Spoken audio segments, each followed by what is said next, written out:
Рейтинг агенцијата Фич го подобри изгледот на Македонија од негативен во позитивен и го потврди ББ кредитниот рейтинг за земјава. Главни причини се стабилизирањето на домашната политичка ситуација и подобрените клучни меѓународни односи по пролонгираната политичка криза од 2014 до 2017.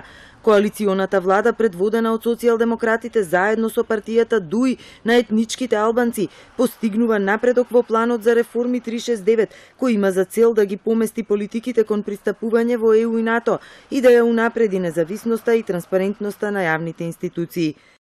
Владата ги рестартираше преговорите со Грција под покровителство на Обединетите нации во врска со спорот околу официјалното име на Македонија. Дипломатските сигнали се позитивни, но Македонија ќе мора да направи компромис за своето име со цел да го отклучи пристапот во НАТО и Европската Унија.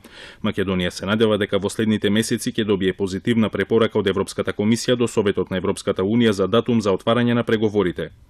Од Фич како позитивно го оценуваат намалувањето на буџетскиот дефицит и владините планови тој тренд да продолжи, а за јавниот долг се вели дека изнесува 47,4% од БДП, што е прво намалување по 9 години.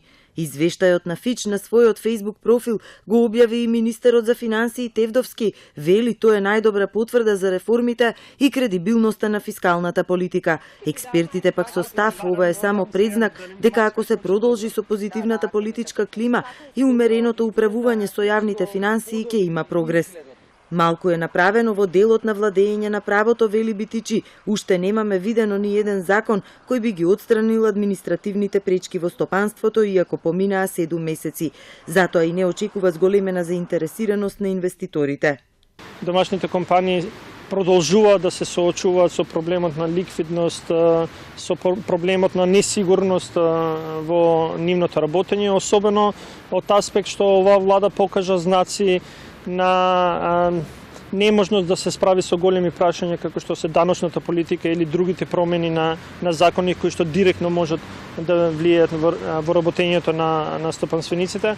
И гледаме дека скоро секој месец имаме најава за промена на одредена закон и после повелекување на тоа или одложување на спроведување на мерките. Невработеноста е висока 22%, но е во опаѓачки тренд. Од Фич очекуваат растот на БДП да се врати на 3,1% оваа и 3,3% во 2019 година. Експертите се согласуваат со предупредувањето од Фич за клучните ризици, а тоа е евентуално повторување на политичката нестабилност.